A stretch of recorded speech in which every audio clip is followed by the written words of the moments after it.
Good evening, all. Ira Epstein with your Spider ETF subscriber video for this Thursday, the 30th of June, 2022, the end of a quarter. Wow. And happy birthday, America. You know what we're going to have now is our 4th of July. As you know, over the weekend, I will put out for you your new review of the Spider ETF, and I'll get to this all in a minute for you.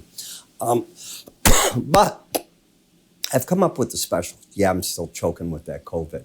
But I've come up with a special, and it's pretty simple. Welcome to 4th of July, Independence, 2 for 1.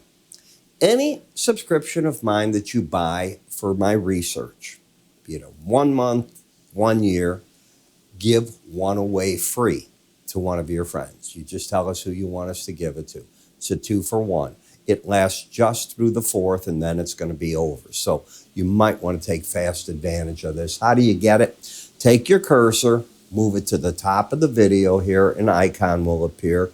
Give it a click, fill out the form, and that's it. It'll take you to the special section that we do that, okay? I think it's pretty neat. Great way to, especially if you like what I do and the research I put out, which remember, a minimum, let's assume it's the Spider ETF video that you're doing. You're going to get 24 videos on average a month, each 15 to 20 minutes long. And you can always write me and I'll make a little video for you and answer the questions you have. I mean, it's a whole network of people. We're constantly picking up people that love this. I think you should join that crowd. So let's talk, if we could, for a moment about the markets, because behind me, it's a sea of red. TLT was up. FXB. And when I did the update this morning, I think those were the only two up as well. Everything else, a sea of red behind me. Everything getting hit. By the way, in Tesla and Twitter, where is Mr. Musk? You know, he normally is tweeting. I think it's 9 days in a row that there hasn't been a tweet from him. I don't know if he did one today. I'm not one of his millions of followers on Twitter, but I know that he hasn't put them out. I was reading reports on it, and people are wondering just what the heck is going on. I don't know. He doesn't call me. When we take a look at Chewy, we weren't too bad on this. On this rally, I said, I'm looking for a correction to come in. Let's talk about why. We had an uptrend up until today. Today, you have an outside day to the downside. Outside means you took out Wednesday's high, low, and you closed lower. Now, if you close or just get over today's high, that'll be a sign this break doesn't have any legs to it if you did it tomorrow, Friday, or Tuesday. Excuse me, when the markets reopen, but they haven't reopened yet. Target on the downside, back to 31.50. What about if you take out the highs of today? Target will be first the 100-day average at 36.89 and possibly bid higher the upper Bollinger Band. You're at a very important point. Is the market a short sale? No. It's a sign not to be long. Why not a short? Because you're over the 18-day average. When the market is over that red line, the line in the sand, to me, it's a master filter. And it says, market over that, I'm looking for buy signals, not sell signals. I'm also looking for reasons then, if I get a sell signal, not to be long anymore. It's pretty simple. Kids can do that. You got overbought.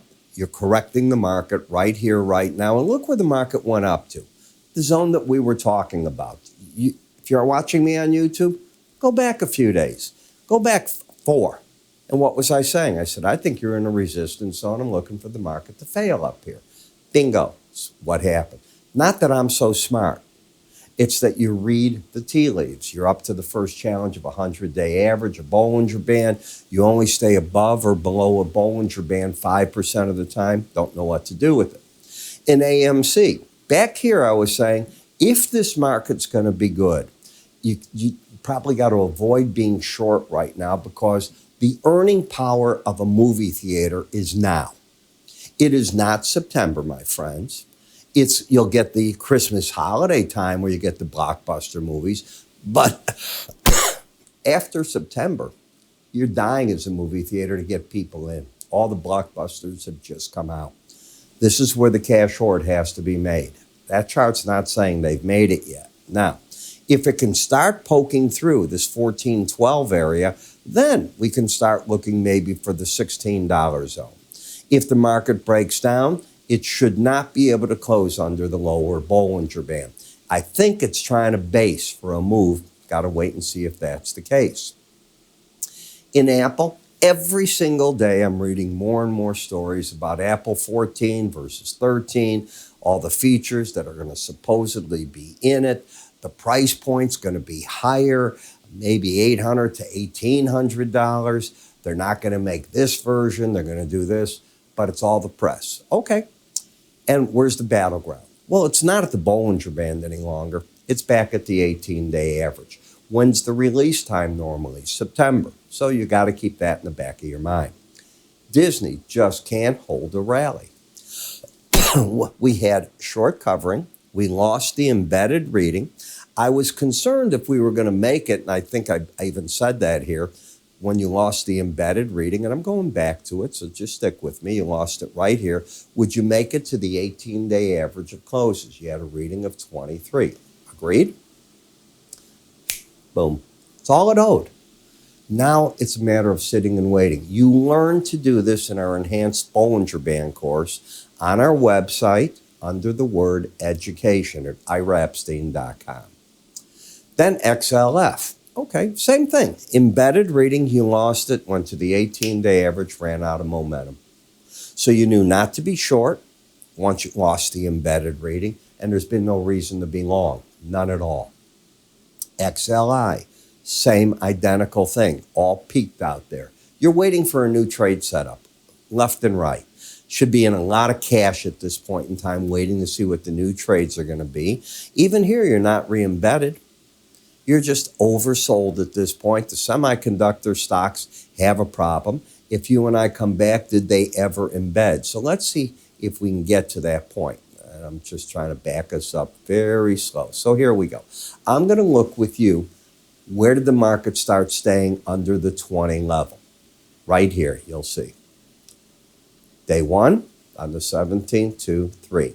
That tells me on rallies, the pros are going to sell this market short. And you tell me if they weren't doing that until you lose the reading with a reading over 21.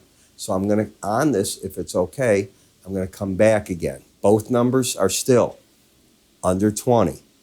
This was the day to be out of the shorts, as far as I'm concerned, when the market got up to that key number.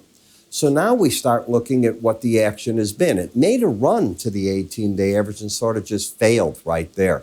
Normally it gets to it, but because it's already broken back under this, I've got my doubts. Now I'm very much in the sideline mode, not trying to do anything in a market like that. Homebuilders made its run to the 18-day average, correcting an oversold condition. It could still get up there again, but it's back in a downtrend. So today's high is crucial. You had an outside day down. If you take that out, the odds favor strong that you're going to go back to wherever that red line, the 18-day average is. It's 56.53. If it's not taken out, the odds favor you're going to get at least 2 more days to the downside. How do I know that? That's my outside day course, but I'm just teasing you with things right now. In the XLE, lower low, higher high, and what did we talk about right here? You and I were talking that, gee, when the market was down here, if it's going to rally, if it loses the embedded reading, didn't do it. The 18-day average, rather the 100-day would be the resistance. It got there, but it stayed embedded. So it's hard for people to understand, but this chart, the energy sector, has been in a bear trend for a while. And I'm amazed at people not understanding that. And they keep calling me, Ira, don't you know it's a bull market? I go, according to what? I said, the short-term patterns are still very much in the bear camp in that. GLD, oversold. I have told traders I'm willing to let the money go. I think that you're narrow enough down here to the Bollinger Band that it keeps holding it when it hits it. If it hits it, fine. I don't need the last penny. And yes, I was one of the guys preaching to be short in this market up here. And again, I can prove all that. GDX, down to the lower Bollinger Band. Looks to me like it wants to embed. That could be even more bearish signals coming on there. Copper, still bearish. This was my favorite market all back here. You remember we were looking at this. This is when in China they said they were releasing and not going to stay with the COVID as it was. You had that rally. It completely petered out. And when it got here, I was with you, and I'm saying, this doesn't act like a bull market. I don't think the market's paying attention to China coming out of its COVID. I think the market's looking at the recession and saying, regardless of what China does, there's a different problem. Now, where copper could get a demand from China is infrastructure plays. China is throwing billions at infrastructure internally because they realize that to try to pick the economy up after this farce zero tolerance policy that they did and shot themselves, not in a foot, both feet. President Xi did a wonderful job, both feet. He didn't miss one. He just nailed himself in there. Zero tolerance works real well. What is he going to do with the next wave? Did you see today that the U.S. government is now spending massive amounts of money buying new vaccines right now to load up for the fall? And we're being told there's a new variant coming out, both of the disease, but of the vaccine that can handle these variants 4 and 5 and so on that are coming out in a much, much better way. This brings me back to China. They don't believe in Western medicine, so they're going to shut the whole country down again. It's hard to be bullish copper for these reasons. AGG, when I look at the iShare Core here, the bonds, this is that rally you're seeing in the U.S. bonds and notes, but I think it's short covering. I don't think it really amounts to much. And why? Because the market is scared that the recession is so severe that the central banks won't have to go as far as they were, so you're getting a certain amount of buying on that news. The reality is they're going to do a lot in July. We're only at June 30th, and that'll give you another shot. And then maybe the people's right. You got to be watching to see. The market will tell us what the reality of the situation is. I don't see any trend in the dollar index or the FXE, higher high, lower low, the dollar the opposite. So you put it together and you get a game plan in place, and I think the plan is 2-for-1 special. You go to right here, just move your cursor up, right to the top, click the icon, and away you go. I'm Ira Epstein. You have a great day, and I will talk to you all over the weekend as we do our weekend reviews. Take care now.